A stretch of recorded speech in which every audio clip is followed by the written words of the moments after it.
Hey everybody, welcome to this week's Cyber Monday show. We have an absolutely awesome show planned for you. We're getting started on all of that right after this.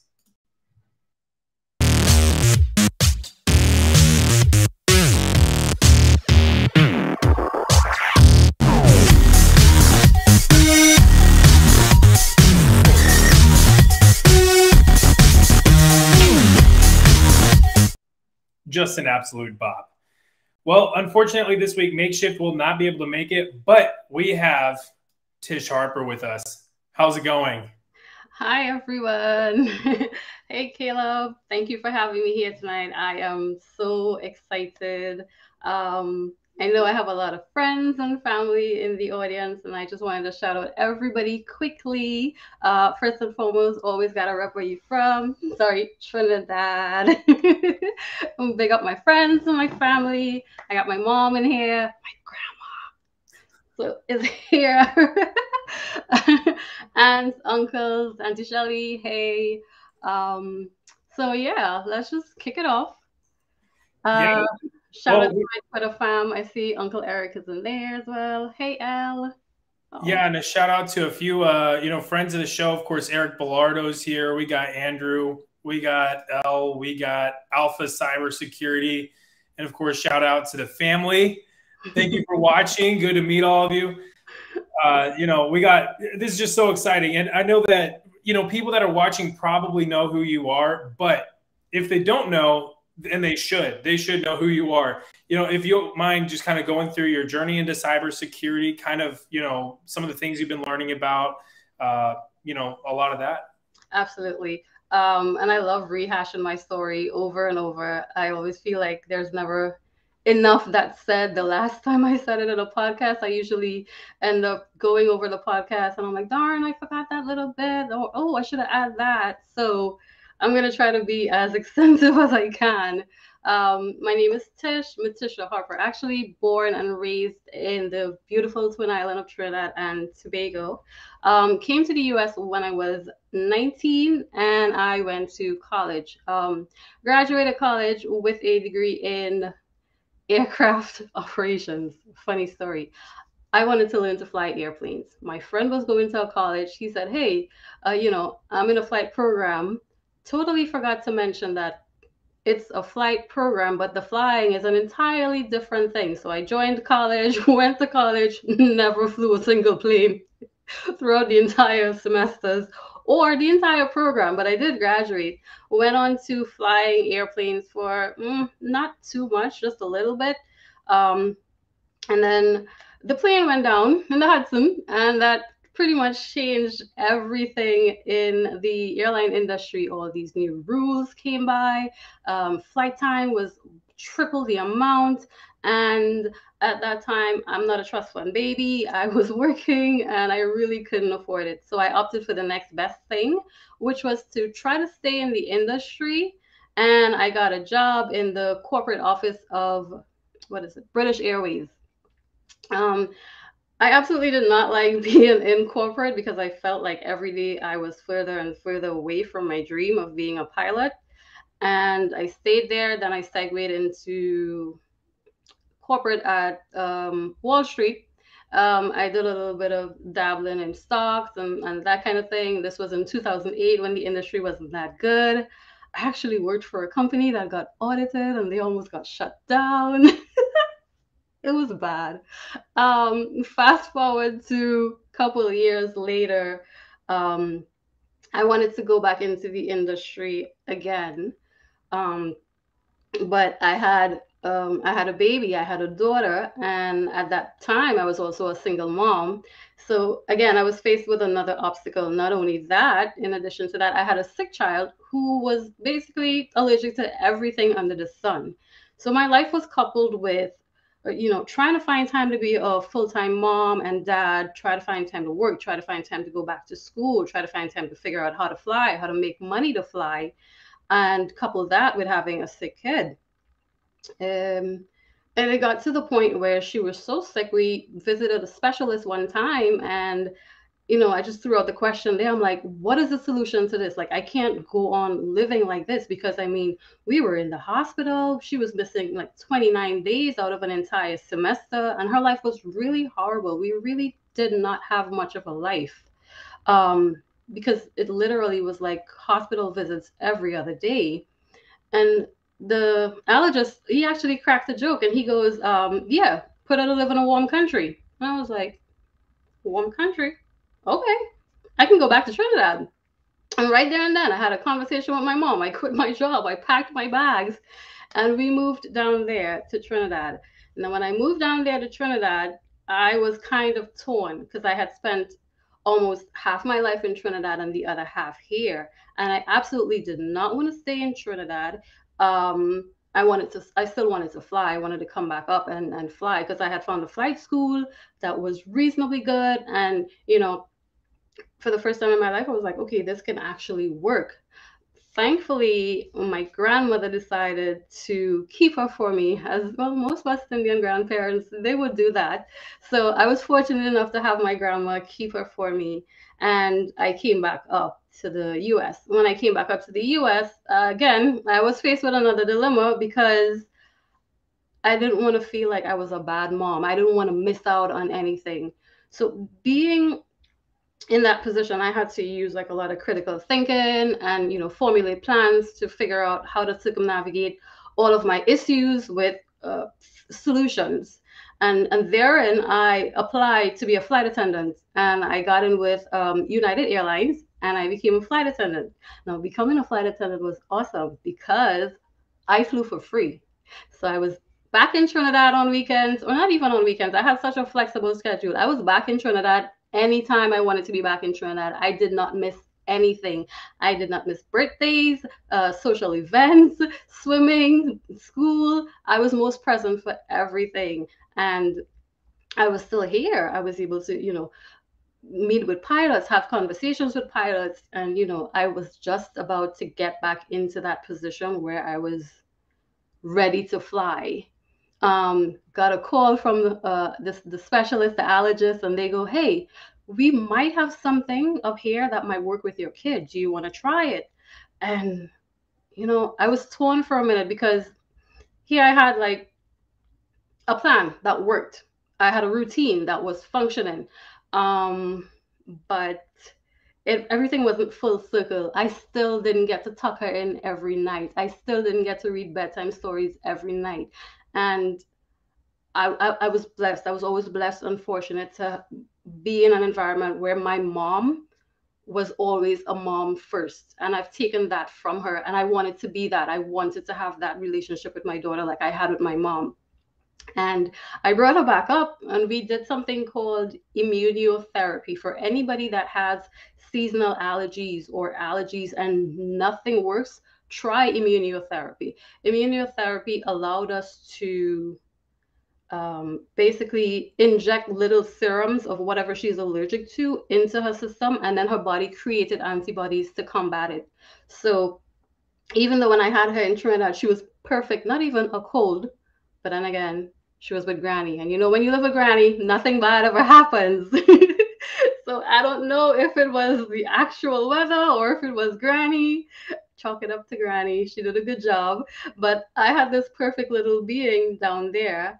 And then I brought her up. We did the immunotherapy. And then the world was perfect all over again. Um, we were fortunate to, take little trips. We would go back and forth to Trinidad. Our last trip was actually to Hong Kong, which is amazing. And I started to feel like a little burnt out. So because there was so much traveling, my days were, I was always on a plane, and then I was on a plane to go to Trinidad, and then I was on a plane to come back up. And my days were scheduled around my routine so much that I didn't have off days. I had work days and then I had mom days. So I would be flying for like a 5-day trip, and then I would get off my last flight, walk to the gate for the Trinidad flight, hop on that flight, go down, be a mom, come back up, go right back into another 5-day routine. And it really was a lot. And I became burnt out. So I decided to take a year off just to relax for a little bit. And when I took that year off to relax for a little bit, it probably was the worst decision then because COVID hit. And guess what happened? It was not the best time to take a year off. um, Talking so, about timing, like, of course, COVID hits. That's the time that COVID has to hit. story of my life. There's always a dilemma. Story of my life. So that put the brakes on everything, and I sat down and I was just like, you know what?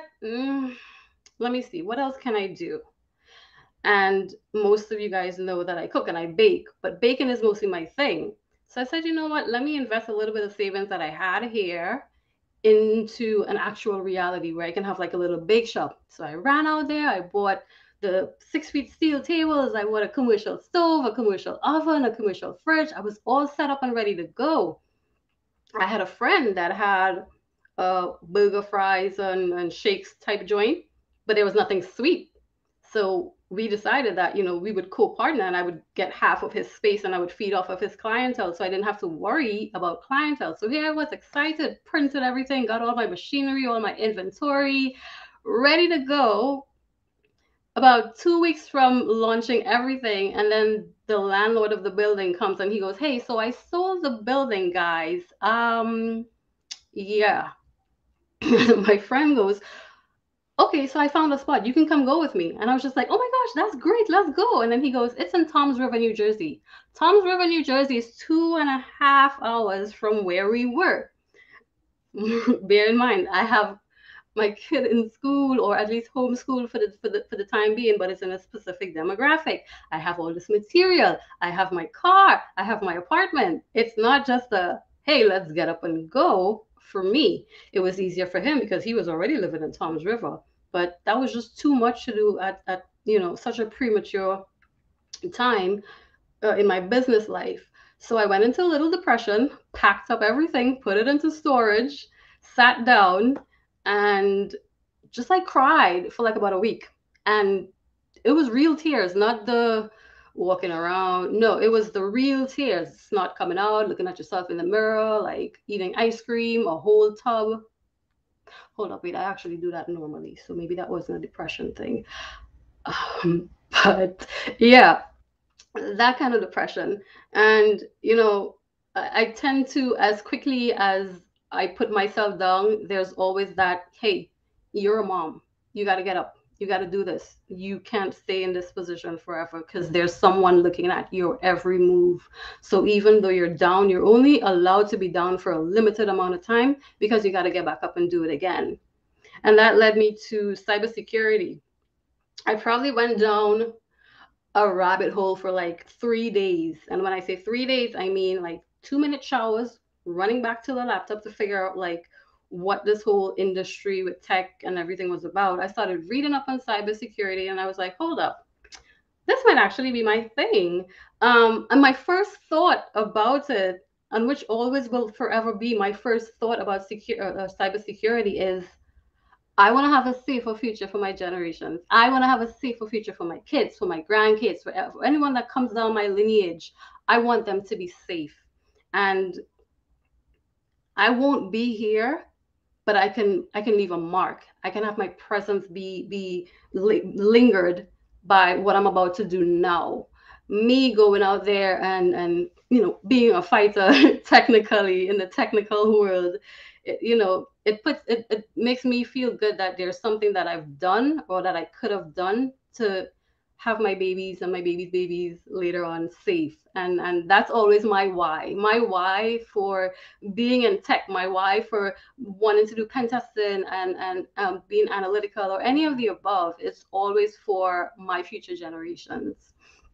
And I discovered Per Scholars. Per Scholars is actually a non-for-profit organization, and they have a bevy of different certifications that you can get in tech. Now, unfortunately for me, I didn't have the accessibility that I have right now. I had no one to sit down and have a conversation with and be like, hey, so I'm looking at CISA Plus, for them to be like, oh, wait, hold up.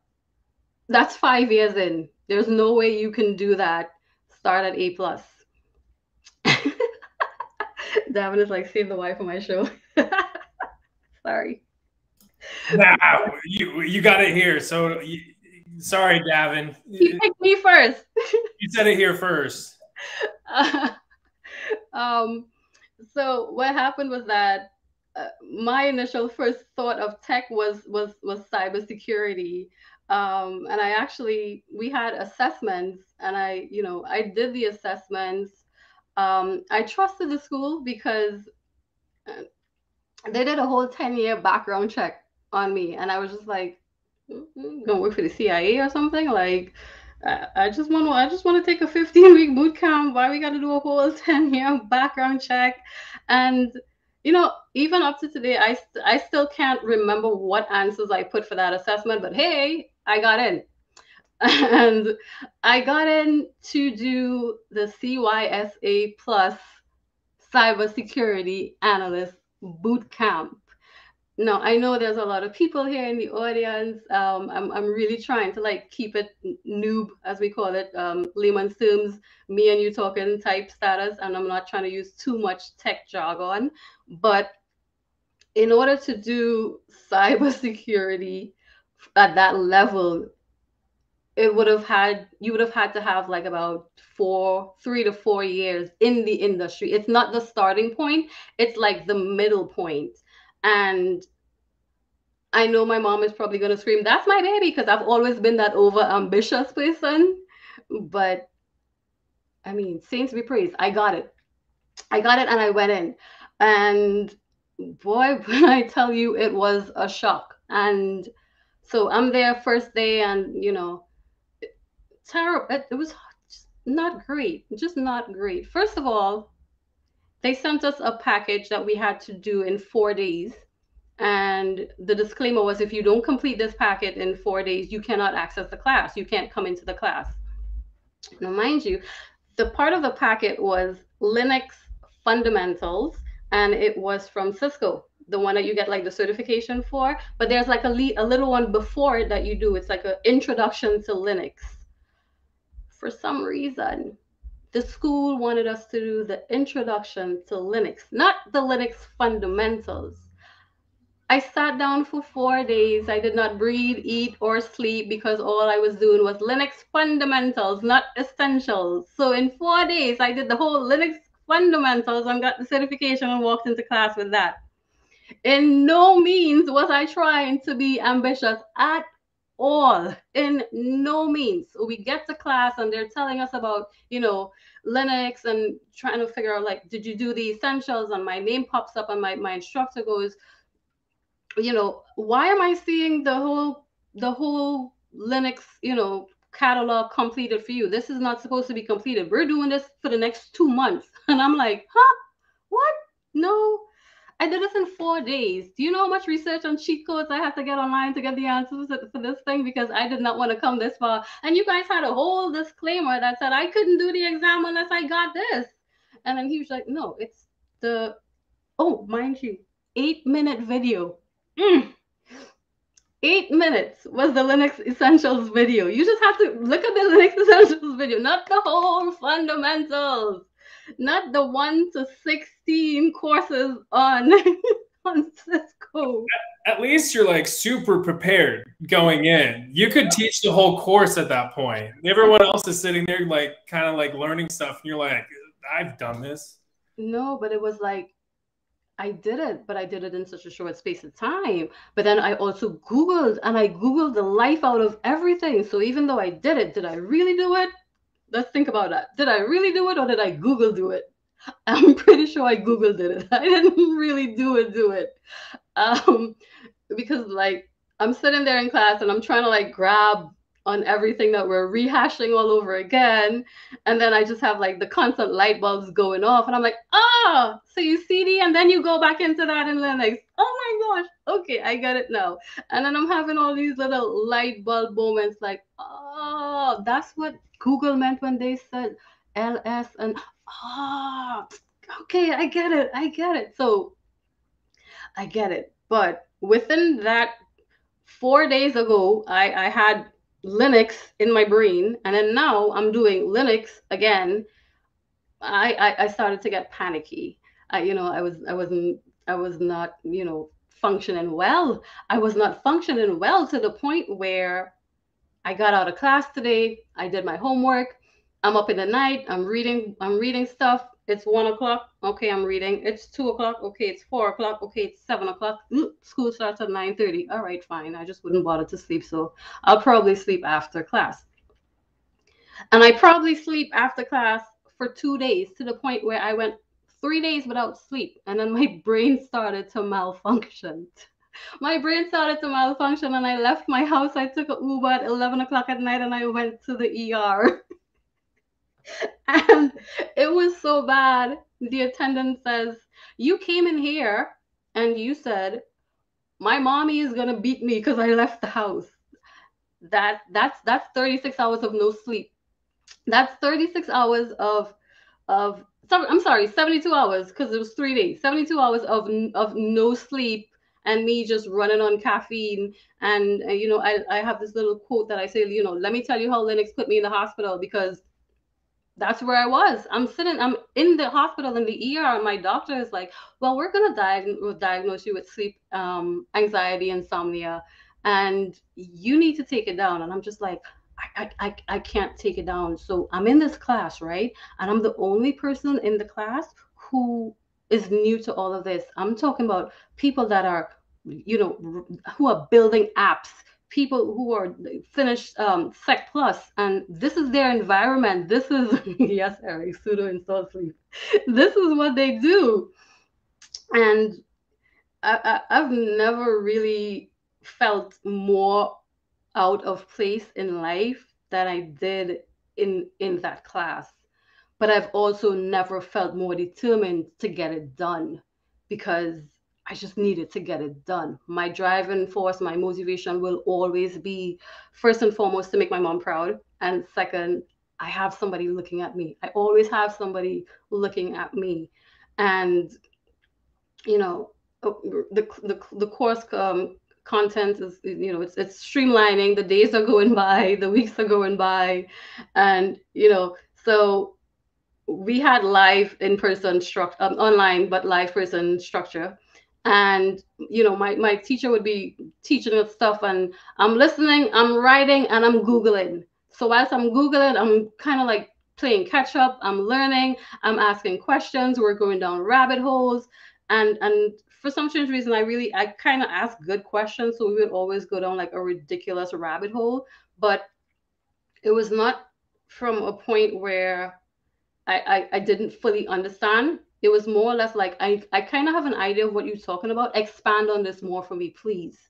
Um, so having Google as my little side buddy throughout class, it definitely helped. But there was always that imposter syndrome, like, okay, this is not for me. I've said that continuously. I've woken up on mornings, 8 o'clock, class starts at 9:30, and I'm like, you know what? I'm gonna write up that little, hey, probably went a little over my head, probably this much. But yeah, I can't do this, because there's only so much you could read without actually being able to apply it. And I've always been an avid reader. I can read cover to cover, and it doesn't have to make sense to me, but I still read and I absorb. But there was just this one point where not only was there a lot to read, there was also a lot to do. Reading, I was fine with, but throw up a VM and tell me to run a Nesta scan and run an Nmap scan, and so there was all of these things just being thrown at me. And when I say I am a super noob in tech, I opened a laptop to buy shoes. Sorry, to look at shoes because I couldn't afford Prada. But yeah, that was it for me. That was my tech. My whole tech was open up a laptop, go to Gucci, go to Dior. Ooh, this is pretty. Close it down, go into minor depression because I didn't have the money to buy it, and that was it. That's me and tech. And then, fast forward to 2-3 weeks in, and there's Splunk, there's Nmap, Wireshark. What the hell is? I'm like, packet capture. What is packet capture? What do you want me to capture? Like, what am I looking at? I'm looking at scans. And then, when I thought that was bad, oh my God, networking. Moment of silence for networking. Yeah. So when we got to the networking part, I was finished. I was done. Because have you done networking? Have you subnetted? My teacher made us do a whole class on subnetting. And then when he gave us an actual line to do, I was just like, no, there's Google for this. And then I remember writing in the classroom chat the answer, and he goes, how'd you get that so fast? And I'm like, there's calculators. You should have just said that to begin with. And you just literally made me have like mini heart attacks, and my stress level went up, and I was ready to go to the doctor because I'm pretty sure my pressure was up there too. And there's a damn calculator for this thing. Like, come on, that should have been your intro line. Hey, we're doing subnet and there's a calculator for it. Okay, you can breathe now. But no, we had to do it the long way and stress me out. So then there was that. Um, Everything with networking, coupled with, my Linux heart attack that I just had the other day, and then you throw networking on top of me now. And I'm just like, when are we going to get to the reading part with the 5 domains? Because that's what I know cybersecurity to be. My little deep dive that I did before I started this class was okay, it's 5 domains. Let's learn how to protect the world. Go me. And that's really all that I thought it was. So I still persevered. I'm not gonna say it was easy. I made 48 hours out of 24 hours in one day. My class was 9:30 to 4:30 or 2:30. I would finish that. I would sit down and I would do homework for 3 hours, and then anywhere from 7:30 to, I want to say, 1 2 a.m. I was up. I was reading. Not only was I reading, I started growing my presence on Twitter, because Twitter has always been a vent medium for me. It was never a make friends medium. It was a, okay, mom's not here because I got mom on Facebook. Family's not here because nobody really pays attention to Twitter. Nobody's here, so let me go in here and use my bar language. So that was Twitter. Twitter was my venting medium, and through my venting medium, I made so much friends. People like Philip Wiley, Alyssa Knight, Alyssa Miller, yourself, Khadijah, too much to name. But you know what I love? The fact that through my events, everybody was able to resonate with it. Strangely enough, I'm there and I'm cussing up a storm, and I got people messaging me like, yeah, that's exactly it. I feel that way too, and it was there and then I feel like Twitter was my driving force to actually finish and go through with this. uh, Not only did I receive a lot of support, I received a lot of help, and it introduced me to the entire world of Infosec, which wasn't just cybersecurity. It was every aspect of Infosec. I became aware of what AWS is and cloud, and different areas of pen testing. Black hat, white hat, purple team. Hello. I just thought it was red and blue, and now it's like, okay, this is a lot. So being on Twitter and venting definitely gave me the medium to be more progressive in my course. And it was right around that time that, I started paying attention to InfoSec a lot more. I started silently going on somebody's podcast, and podcasts teach you so much. Like, it's not just always a conversation between two people with shits and giggles. Yes, I love the ones with shits and giggles. Don't get me wrong. But you learned so much. I remember this one time I was on a podcast, and this lady took a deep dive on the dark web. And she was able to tell us, do you know they sell body parts? Do you know an arm goes for $25? I bet you didn't know that.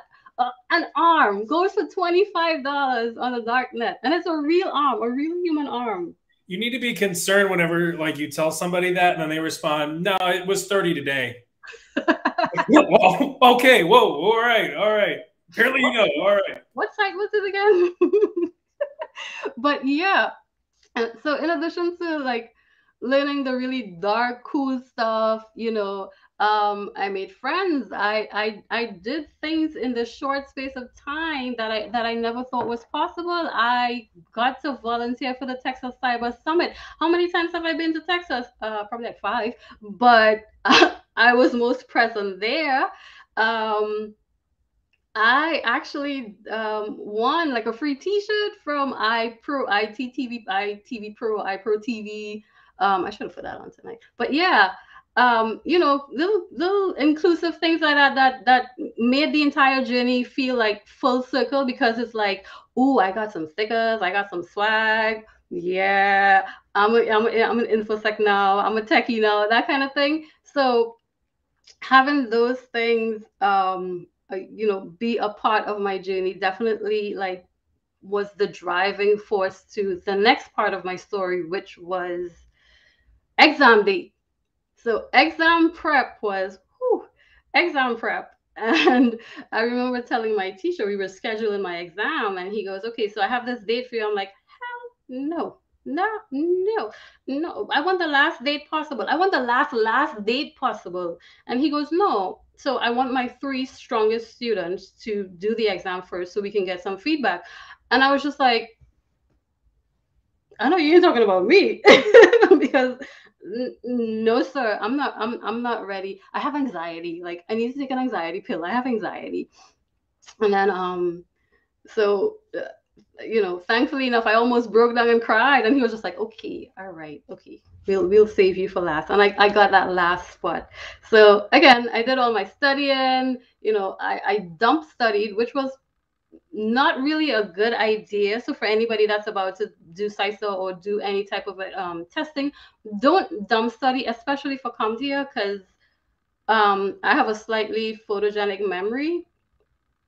photographic, sorry, memory, and I see things and I remember it. And I had 141 questions and answers memorized, and I got 3 on the exam. Didn't help. So don't dump study. So it got to the point where the day comes, I go in to take my exam. I chose to not do it at my house because I just, I didn't want to have to like go to the bathroom every 5 seconds. And then obviously, you know how the proctors are, they would like disqualify me. So I chose a center. We did the initial like picture and stuff like that, and my eyes was closed for the picture. And I looked at the girl and I'm like, "Can we do this over?" Because in the event that I do pass, I kind of want to brag a little bit, so I don't want my eyes closed. So we redid the picture, and then I'm sitting there, I'm doing the exam, and I walk in super confident because I'm like, you got 141 questions in your head, girl. You're good. Don't worry about this. And I get to like the fifth question, and I'm literally in the screen like, what the hell? What is this? Like, I don't know what CompTIA did, but nothing that I knew was on that exam. Like, nothing. And this is not the 10 questions that they just throw in randomly. This was like, use your brain. This was a you have to like sit down and really think red team, blue team, Caribbean brain team, any kind of team theme. Like you really had to use every fraction of your brain, not that 1%, just every percentage of your brain to answer those questions. And by the time I was done, I was sure I had failed. So I'm sitting there and I'm doing the survey, and my eyes well up with water, and I feel it coming down, and I'm just like, "It's okay, Tisha. Like, you got to give yourself a pat on the back. You came this far. You did the exam, and you can take the next 3 months and self-study, and we'll do it again. And, we definitely going to pass. Like, it's okay because this is all new to you." And I'm just sitting there giving myself like a whole 2-minute pep talk before I just hit next. And I hit next, and I look on the screen and I see, "Congratulations, you passed." And I was like, "Yes!" So I was like, I know you could have done it. Like, oh, please, you was going to pass. You was always going to pass. That little jolt of excitement and confidence you get when you actually pass. That was me. And I remember I told my mom. My mom, before I left, she asked, she's like, "So when you pass, are you going to tell us?" And I'm like, "When I fail, yeah, sure." She's like, "So who's the first person you're going to tell?" And I'm like, "The first person I'm going to tell is my kid." And I kept my phone on silent mode. and I wanted to walk back in the house and just be like, okay, I did it. Um, and so I'm on the second floor, and when I came up the stairs, my mom opened the door, and I'm like, how the hell do you know I'm home? You got GPS on me? Turns out our Uber is linked. So she knew when I got into the Uber. I didn't even want to drive my car because I was just like, I do not want to crash my car crying when I fail this exam. So I Ubered, got home, and she was like, what is it? And I'm just like, I'm not telling you. Where's the other party in the house? And I look at my kid and she's like, I know you passed, mommy. And I'm like, yes, I passed. And then I put on my phone and we ended up telling everybody. And then, everybody on Twitter was so supportive. My entire family was supportive. Everybody was happy.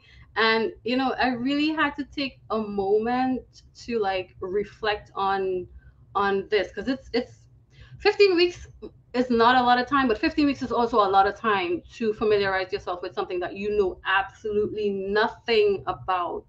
And even though, yes, I passed the exam, I want to amplify, or I want to use my platform, my voice, to not have anybody follow exactly in my path. I don't care how successful I am after today, but it really is not how you should go, because there's so much that I still need to learn. There's so much that I wish I had the opportunity to sit down with somebody and they guided me accordingly. I wish I had that opportunity to say, well, okay, yes, A plus is definitely where you want to start at. You don't want to take that big leap and go 4 or 5 years down, because then now it puts me in the predicament where I am in, where I have to rely on. Thankfully, I have some age. I didn't just come out of college. I have work experience. I have a whole resume. So thankfully, I'm able to grab my real world experience, my soft skills, and merge them now with my technical skills and still be a viable applicant,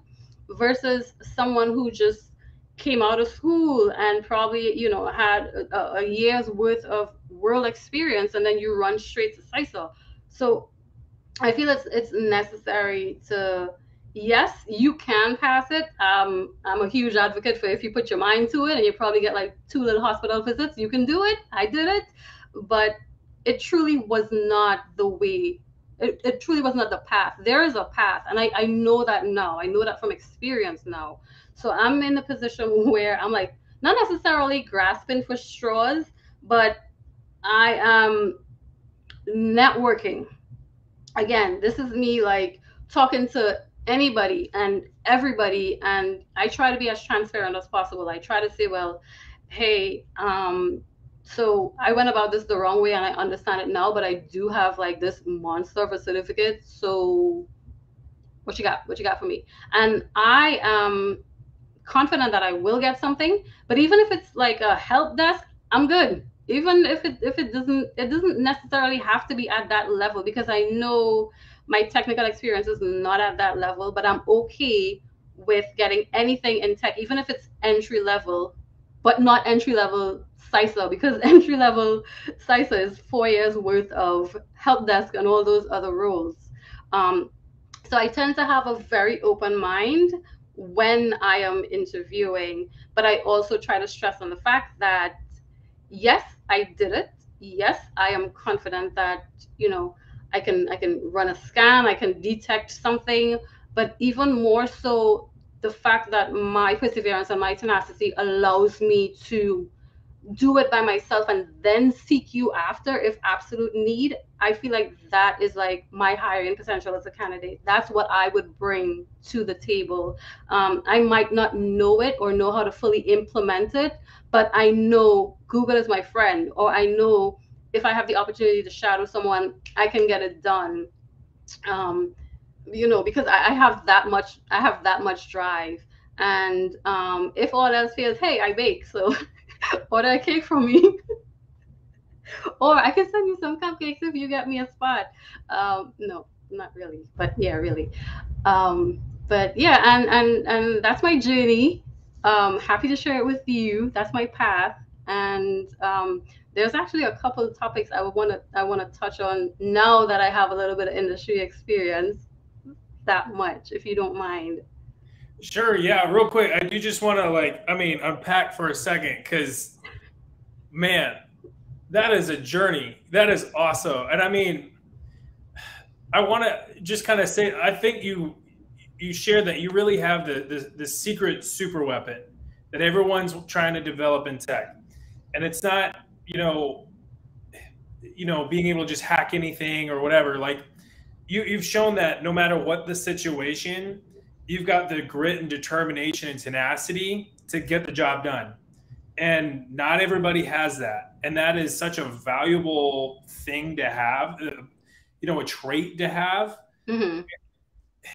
The fact that you were kind of like in I mean, you it was just surrounded. You were setting for this course, just I mean, taking information like just crazy, and like you still succeeded. That is incredible. So just I wanted to pause for a sec and recognize that, like, that is a huge accomplishment to not just like brush over. Like that is insane. Like that's crazy. So just for a second, for everybody in the chat, just know that, like, that's not easy. That is really, really a huge accomplishment there.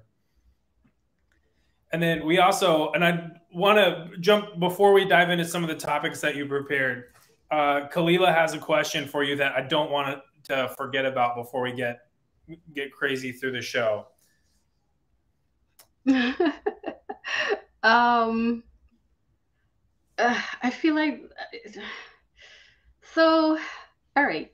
Right off the bat, I would say red, because I feel like I have the mental makings. Um, I'm also Trini. I'm West Indian, so naturally, and I really don't joke when I say this. Being nosy is in our DNA. It's in our genetic buildup. Wanting to find out how that's done and who did it and why they did it and how they did it, and or wanting to get into something, it definitely is a Trini trait. And it's like, yeah, it's there definitely. But you know, going along on my journey, I'm trying to not trying. I'm beginning to realize that maybe I have a red and a blue mind, because like doing things like on like try hack me, for example, or reading articles and stuff like that. I realize that I'm looking at it from both angles. So I'm looking at penetrating. I'm looking at how to get into it. I'm looking at how to defend it. So I'll read an article and I'll be like, oh, okay. So then this would have been, you would have had to like run a scan, run a non-credential scan, and then the forensic side, the forensic pen testing side kicks in, and I see it from that angle too, and I'm like, oh, okay. So then you would be able to figure that out. But then if they'd done that before, change IP rules, so I want to say red, but now I'm kind of getting conflicted, because when you do have like a red and blue brain, was that purple now? I mean, I don't know. um, I do have a blue cert, but again, I just at this point I don't know, because I'm seeing everything now as my journey's progressing. I'm beginning to read everything from both a defensive and offensive side. So I really can't say just yet. But yeah, red. um, I absolutely do agree that a lot of people should like go blue, because I feel like blue is so underrated. Blue is absolutely fantastic. There's you get that sense of, hey, I protected the world, like I prevented the monster from coming in, like you know. Um, There's also like a ton of real estate in blue. Like the amount of just roles that there are that exist within a blue team to really get like a sock humming, and mhm. the amount of things that you'll be doing. Like, yeah, there's quite a lot to do in the blue team side. And then there's also the need for advocating, because again, like I told you before, I personally feel like I'm such a nobody, but I have so much people that hit me up and Tish, how did you do this and how do you do that, and can you help me with this and can you help me with that, and like I'll like pull up a whole Zoom conversation and say, what's your free time? Let's Zoom and take 30 minutes and have a whole conversation with them. I should have a consultancy business. Let me write that down. Yeah. Um I should, yeah, but I would sit down and I would be like, so where are you on your journey right now? Thankfully, for the past 15 weeks, all I have done was research and research. So I feel now that even though I'm super new, I have an idea of how I can like direct you or say, well, okay, what is your path? What do you want to do? Are you into pen testing? Are you into the cybersecurity? Are you into cloud? And I could be like, well, you would start off with A plus, so you definitely need to do networking in A plus because these are fundamentals. You want to start off with fundamentals. You want to, throw some Linux in there. You definitely want to throw like a language in there, and I'm able to have conversations. Look at me now. I'm able to have conversations with people and like, help direct. And something that I kind of noticed was that um everybody from all walks of life reach out to me. I'm talking to people in India, I'm talking to people in Australia, Africa, Senegal, and I'm just like, oh, okay, so maybe if I was, fortunate enough to have a platform for advocacy, I would want it to be sort of like all inclusive and not subjective to like one entity. I would love to have conversations with people in Australia and sit and be like, so what's cybersecurity down there like for you guys? Or, have conversations with someone in India and be like, all right, so you guys are definitely red brain. Let's talk some red. Let's talk about this, rather than, and not to discount, the amazing, brilliant minds that are in the US, but just to have an idea of how it works outside, because I feel like most of the stuff that I watch is always solely based on either the US or the UK. And I'm just like, well, okay, I want to hear somebody else, but not somebody else that went to school here. I want to hear from somebody else. I want to hear what's going on over there. Like that's kind of like starting to pique my interest. But there really isn't much people you can have a conversation with. Firstly, there's the breakdown in dialect, and you have to pay more attention to someone when they're trying to speak English because their dialect is in the way. And I actually had an idea. I don't even know if it's something like in the works, but I wish there was some kind of like integration where when I speak English into my mic, it translates into Russian for you, and if you speak Russian into yours, it translates into English, but it's in real time. I want to say that does exist, but it's like beta.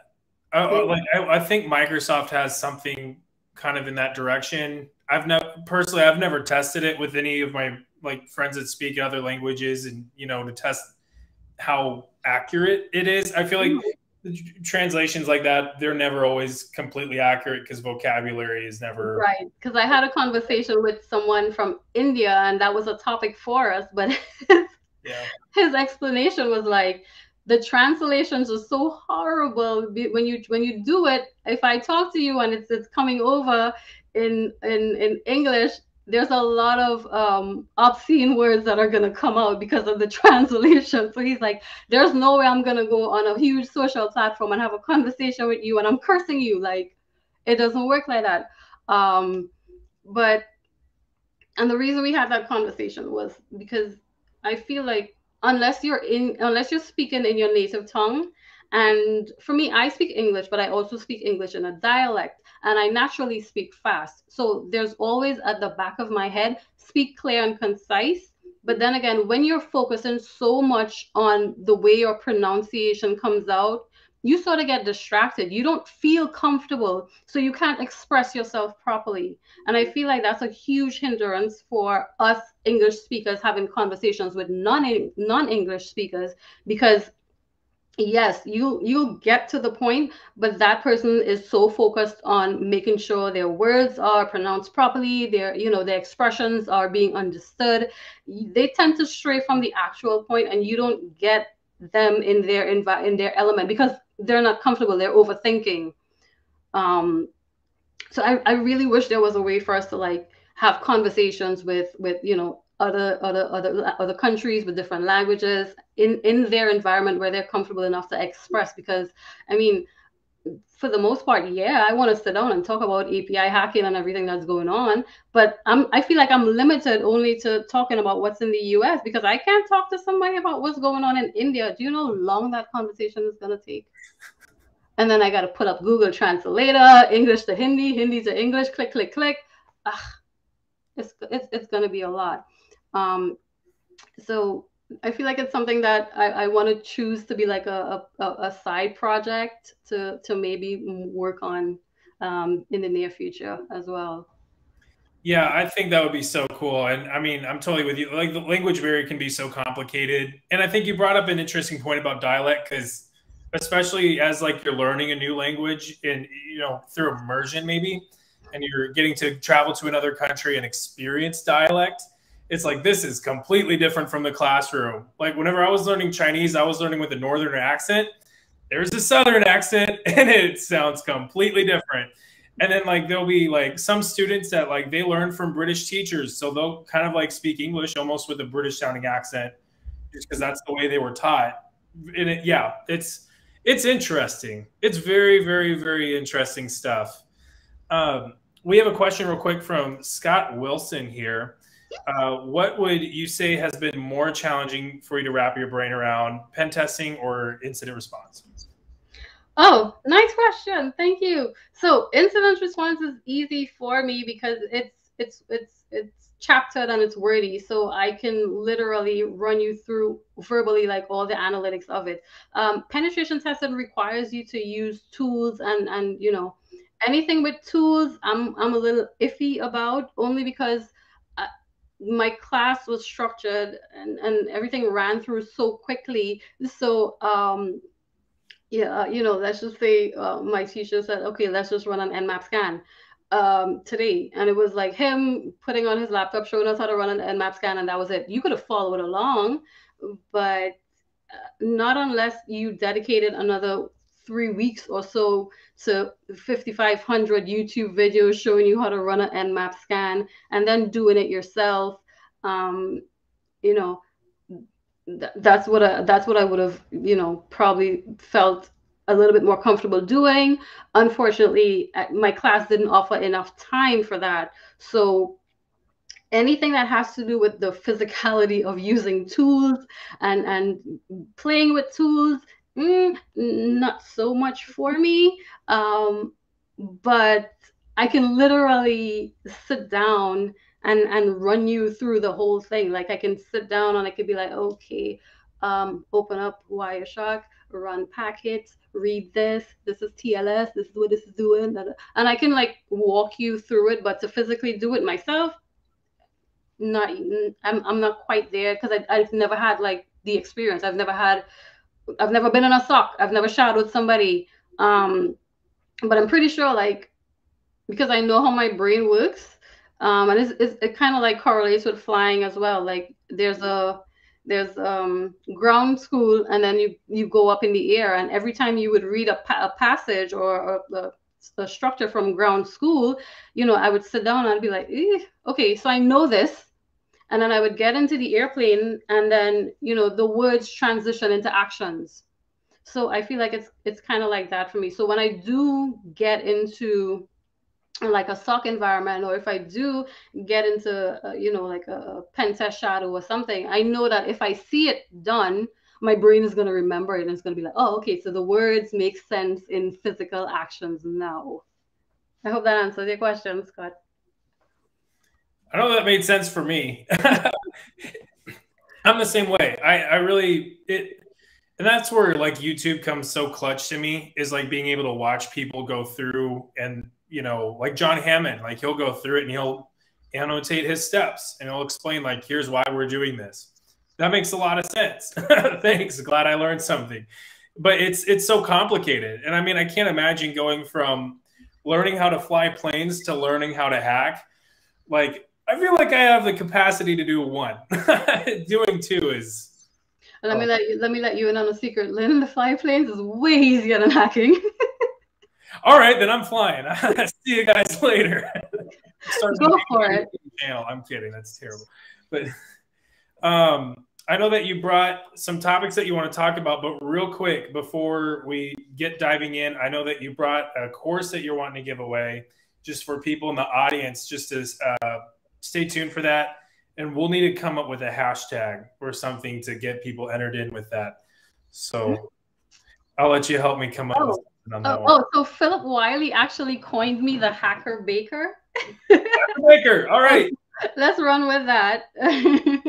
All I'm, right, I'm everybody. gonna get a T-shirt made. This is the Hacker Baker. I'll probably put it on my blog, which I'm gonna release sometime, either as a New Year's present or a Christmas present. My blog.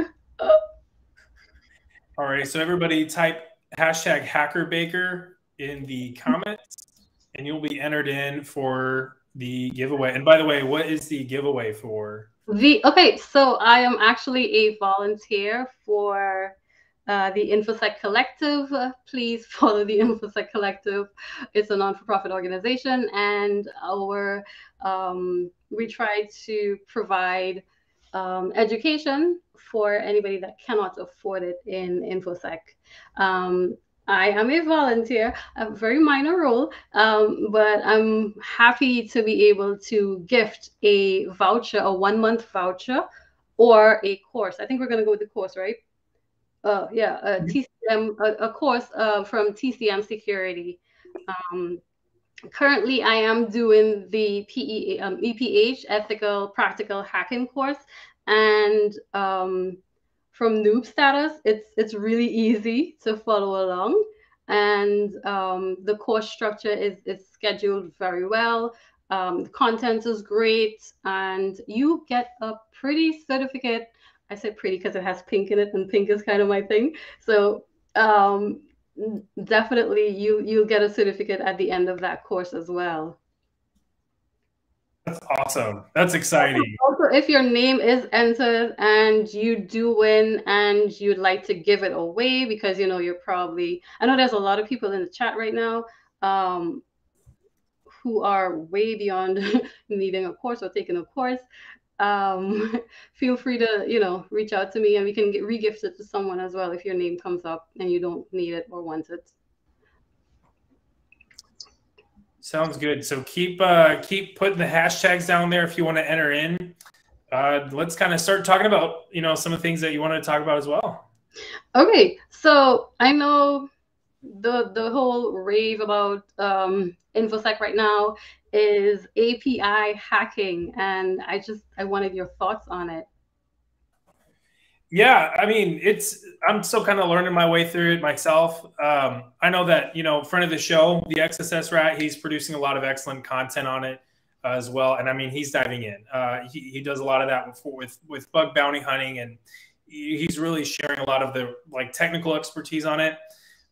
Just big picture, broad scope. It just kind of seems like another example of, something that was built without security in mind originally. And so you're just kind of retroactively having to go through. I see Davin Jackson saying, that's his specialty. He's also got, I mean, a wealth of knowledge on that. And, I'm sure he could give a much more sophisticated answer than I could. I don't know if you follow Alyssa Knight, but she's really heavy on the API hacking. She was able to hack into 30 networks in 8 minutes. That's not good. I mean, that's great, but that's also, that's concern. It is. I feel like from a blue side, it's a huge concern, because now it's like, okay, if someone can get into our system that quickly, where does that leave us? I feel like it gives us the need to emphasize or restructure the way that we monitor our securities and responses. And also from a red side, it's like, oh my god, that is so kick-ass. 8 minutes, I want to do that too. And when I read stuff like that, it made me want to secure stuff that I have. And even though I have multi-factor authentication on some of my things, I did a little bit of research, and I discovered this thing called Ubicon.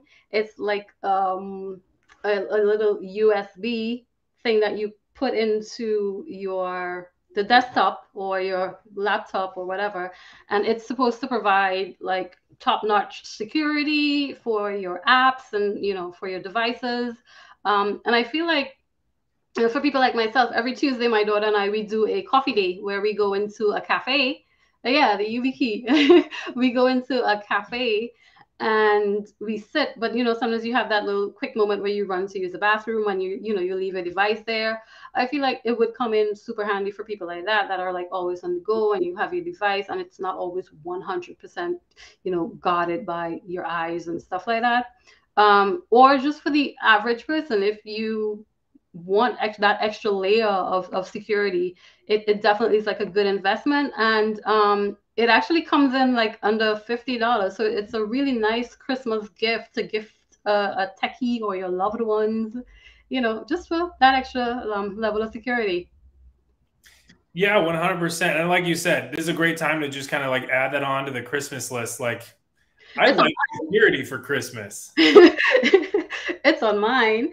And I know recently AWS, they did the reInvent, and they had the keynote. And something that I took away from that was they're giving you a whole 5G private network.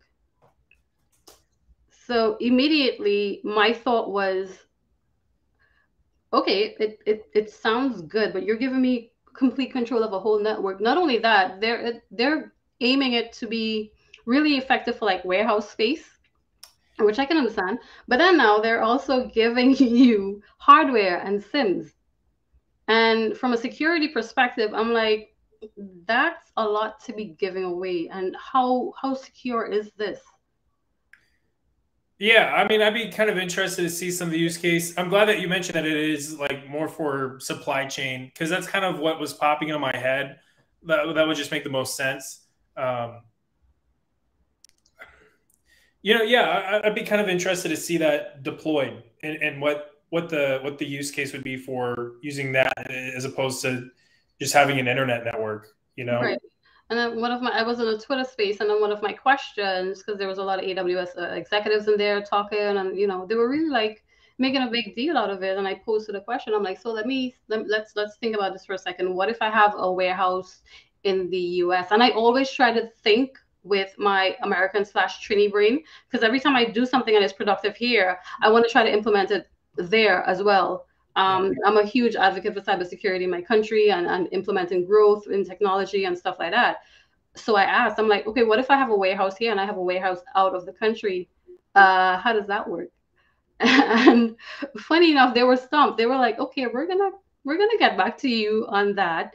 And I, instantly my mind ran red. I'm like, do you know how much corruption and how much things I could literally sell you a whole 5G network? Yeah, that was kind of Black going to be market one of for my a other. whole bunch of money.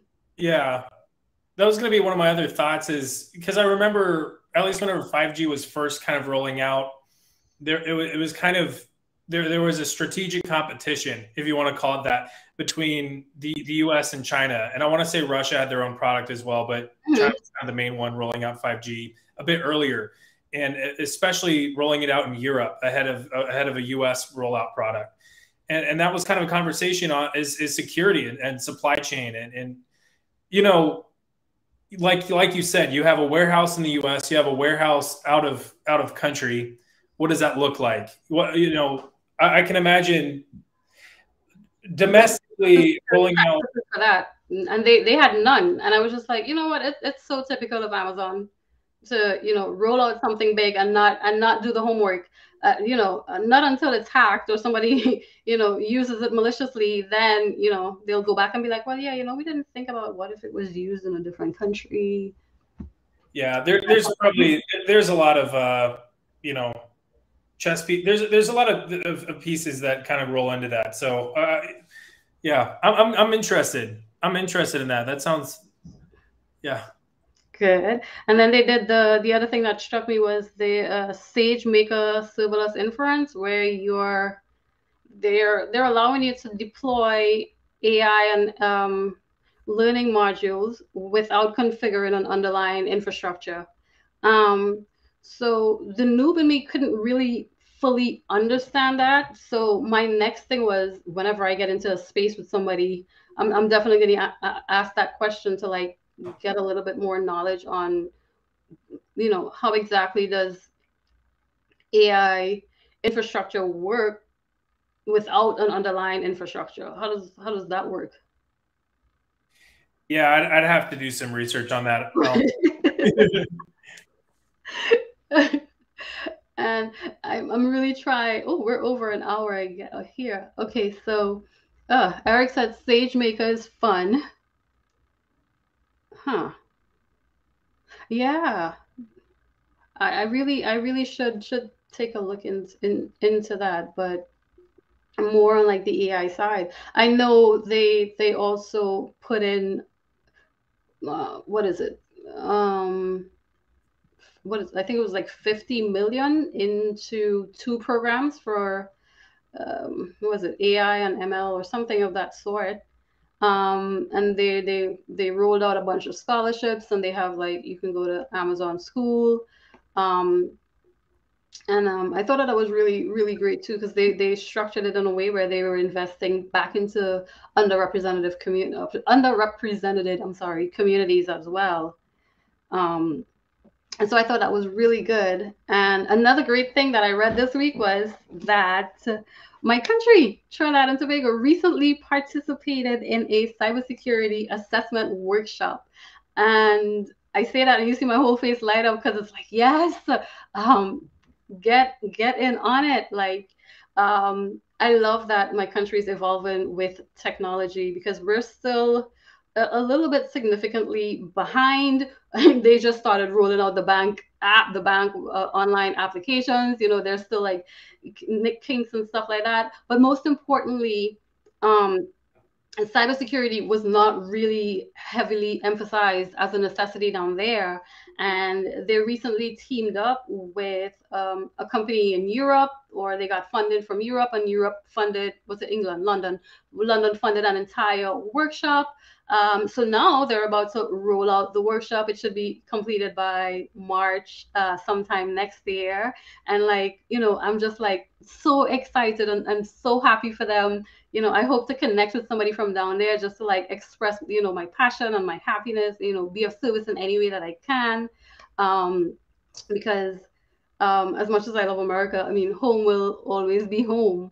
And anything related to infosec and cybersecurity and technology, home will, you know, will always like have that spot in my heart. And I'm just excited. I'm like, yes, let's do this. Let's, you know, have talks with America. Let's have talks with somebody. Let's just, you know, I feel like I want to like be like the Justice League of Tech, and just grab a band of people from everywhere, from every sector of the earth, and be like, okay, let's have a monthly meeting. What happened in your sector? What happened in your sector? And let's all come together, you know, to combat hackers. Because from what I know now, we learn from them. They're always one step ahead of us. And you know, if there's any way that we can always come together, share ideas. And that's why I'm also such a huge advocate for sharing knowledge. And OSINT is like a big thing for me, because I'm just like, if I know how to protect something, I want you to know too. I want everybody to know, because now that I am in this industry, the way that I feel,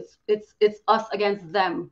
So, and it's always going to be us against them. So if we can all keep that train of thought, I definitely feel like, you know, going into 2022, you know, there needs to be like more sharing, and you know, more community, um again, because now, due to COVID, going into 2022, I feel like everybody needs to have that added extra layer of security, you know, in terms of everybody working from home. Nobody's in their car and going into the office and swiping their key or showing their key card to a physical person. You're not sitting at a cubicle, you know, and so when something pops up and you don't know what it is, you run across to your manager, and they come and, you know, they call IT. That's not happening anymore. So, you know, what's happening now is you're sitting in front of your computer, something pops up. You probably use like an iChat to send a message to your manager. Your manager took a bathroom break. You decide the manager is taking too long. You click on it, bam,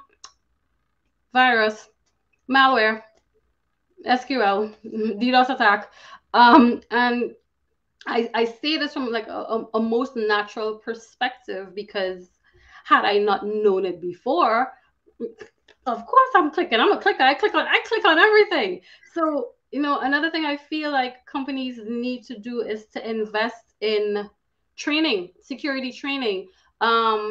for example, not the way that you have it right now, because if I'm gonna be onboarded at a regular company, and I've done it before, my last work from home or whatever, my onboarding had nothing security. I filled out a security waiver. Okay, you're supposed to such and such and such, but the average individual, are you going to sit down and read that entire page? You're not. And 9 out of 10 times it's 3 pages and it's in fine print. No, you're clicking agree, sign, name, done.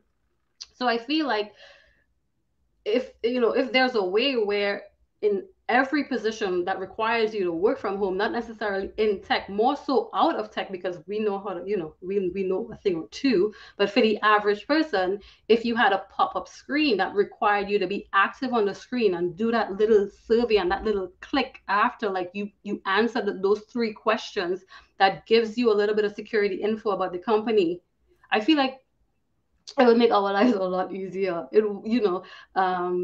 I feel like there's a need for that, and there isn't, because I've been doing research on that too, and there really isn't. So I feel like, somewhere along your onboarding, there needs to be that pop-up screen. There needs to be that 2-minute video that you have to interact with, see, to know that you are participating and you understand the ramifications of clicking on something that you're not supposed to click on. You understand how easy it is, to have your system vulnerable. You understand something. By the time you're finished with that 2-minute video and you click, it's there. It's like, okay, so now I know I can do such and such and such and such. And I honestly wish going into 2022, that's something that's implemented. And if you know anybody that I can talk to, let me know. I'll sit down and I'll talk to them. I have no problem with that. And yeah, I don't want to say this, but I'm kind of all talked out. No, I think you're completely right, and we've talked on previous weeks about like cybersecurity advocacy programs and kind of building an advocacy network throughout your company that aren't necessarily like their full-time gig is whatever it is that they're doing, not necessarily cybersecurity, but they can be your liaisons all throughout the company to kind of up the general level of security awareness. And I think that, to your point, is something that can be developed on the front end as you're onboarding people. Mm-hmm. But I mean, it's like you said, a lot of the way that we've kind of standardized training is it's boring and people don't want to do it. And they click through it, they check the box, they sign the waiver, and then they're off to the races and doing their job, right? But I think that Hack the Box and Try Hack Me have just been so phenomenal. But I think one of the main things that they do is they gamify learning. They have a scoreboard. They give you points for learning things and getting things right. They give you things to do. So it's like they teach you something, and then it's like during the quiz portion or, in the interactive phase that you were talking about, like it's kind of fun, it's almost like it's a game. And so something like that in like a corporate environment where you're onboarding people, I think that'll keep people more engaged with it. And they're learning things. And part of that onboarding experience can also be developing those security advocates. So whenever they get into their role, they'll know from the start, the context of their role will be a little bit different. It's like, yes, they're doing, what they signed up to do, but they also have an opportunity to be an advocate and really implement some solid change. Yeah, and if you want to go a little bit more in depth about the security practices, it can actually be extended even into your home, because if you've interacted with a video and now that you know what multi-factor authentication is, so now you have an idea and you get home and you're like, oh, okay, let me look at my Gmail. My Gmail doesn't have multi-factor authentication turned on. Let me turn that on. By extension of what you just learned at work today, it transcends into your daily routine. Like, how to protect something now. So a little bit was done to, make the world a safer place, make life a little bit easier for analysts, make life harder for hackers, because generally that is what we want to do. And to bring it full circle, you need to protect yourself, you as a consumer. And to anybody that's not in tech and that's on the stream, stop clicking on everything. Stop it. Stop clicking on all the. Nobody's dead uncle in Nigeria left you money. Nobody. Nobody left you money. Nobody gave you an Amazon gift card. Nobody paid your bill. Nobody bought something from your account. Just don't click on it. Call, better yet, call your bank.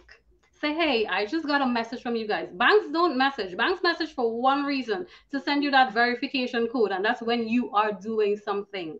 But if you get that regular message out of the blue, don't click on that blue line, because that's you inviting them into all of your personal business. You don't want your personal business out there. That's a hacker. That's somebody that only wants to do bad to you. And we don't want bad. So please just don't click on the blue stuff. Go to Gmail tonight. Settings. Somewhere down there, that's there's a little, or type in Google, how do I turn on multi-factor authentication? Protect your email. There's a lot of stuff that you store in there that's important information in there. Turn it on. Go down a rabbit hole. How do I protect my devices? You want to have two forms of identification. You want to log in two ways. You want to log in from your laptop and your phone. That's multi-factor authentication, being able to log in from two applications, whether it's your desktop on your phone, your laptop on your phone, or they can send you a text message with a number, you put in a code, they can call you and they give you that code number, you put it in, and you have access to your personal data. You know, this is how we protect ourselves. This is how we protect our data. Yes, there's people like myself trying to get into the industry to do it from like a more technical level, but this is your opportunity to help us. And when you help us with the little stuff like that, we're able to tackle the bigger things. We're able to, if you help us protect your little Gmail account, it gives us more time to focus and protect your bank accounts. And I'm pretty sure your bank account is more important than your Gmail account. Am I wrong? Or am I right? So that's it. That what you got going on in Gmail? Right. So that's your homework. That's my takeaway. That's my gift to you all for Christmas. Definitely go home today or tomorrow or after this live stream and enable multi-factor authentication on your devices. Go to your kids, sit down, have a conversation with them, say, okay, this is what you're not clicking on this, whatever link comes up. I watched a live stream tonight. This lady there was saying, we don't click on the blue lines, because the blue thing, because that's where the hackers are, and we don't want them to have access to our network. Or scare them a little bit, be like, if you click on that, your Discord is going to go down. That's going to work, trust me. It works. But if there's anything that I want anybody to take away from any podcast that I ever do, first and foremost is life, and life is a journey. Take your time with life, enjoy it. Be persistent, be motivated, find motivation in something, and whenever you are at your lowest, grasp onto that and rise with it. For anybody that is in Infosec and new to Infosec like myself, I want you to see the excitement, see the passion, see listen to my journey, see that even though I had a lot of down moments, I still came out on top. And if I could do it, trust me, you can do it too. For anybody that's been here for a while, I know things can get a bit mundane, and you lose that streak and you lose that spark. And I hope that somehow tonight, by listening to me, it ignited that spark all over again. And you have that drive and that passion and that motivation to go out there and kick hacker butt all over again, like you did when you first started. And to anybody else on the outside, protect your stuff, protect your data, protect your information. And it starts with you, because you're the one that's doing the clicking.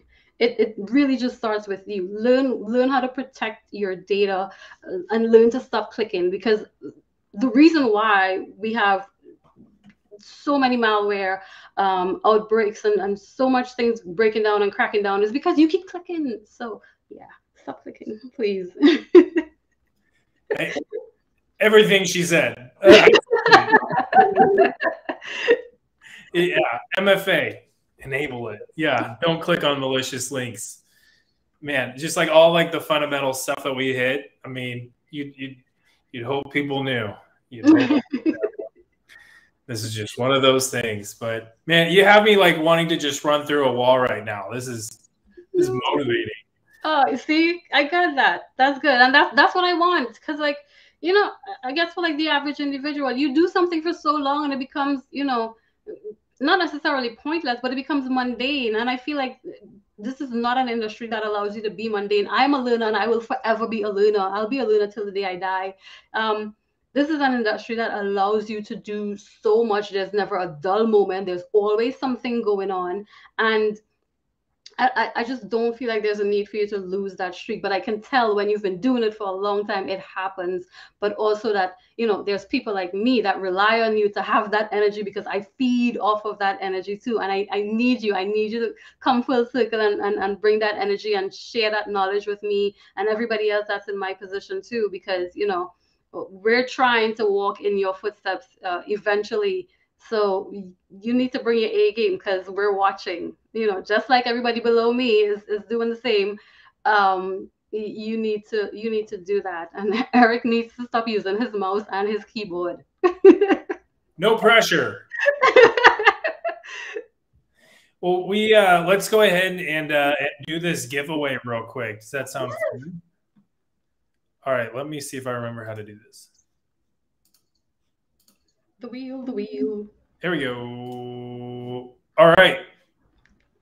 Everyone can see this, right? I hope so. I'm trying to remember how I did this last time. We're seeing me fumble my way. I think it says click to spin or press Control Enter. Oh, what the heck! I'm totally looking all around the rest of the screen. Yeah, right we're not tech savvy at all. Yeah.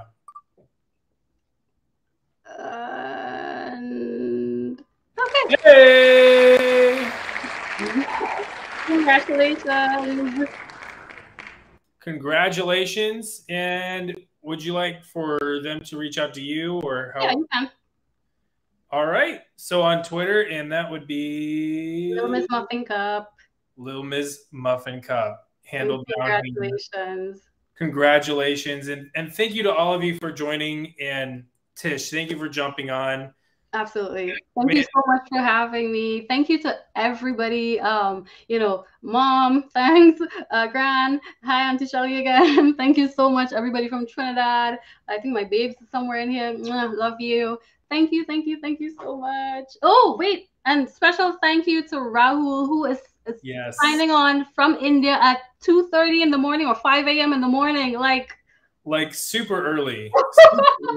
Thank you so much. Thank you. I hope I left you with something besides the giveaway. I hope I left you with a good takeaway, and go out there and help me protect the world.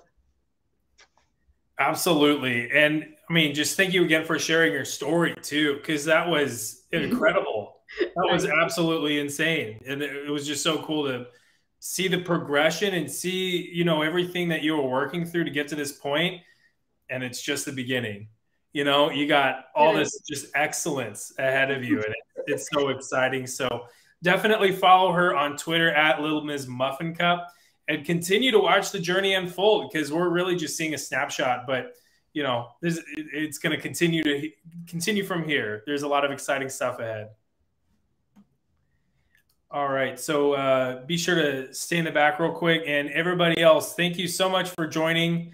This has been an absolutely, awesome show. I hope, you guys learned something. I know I certainly did. And stay tuned for next week. I will be posting some updates for the show for next week. And I will see you all next time. Bye.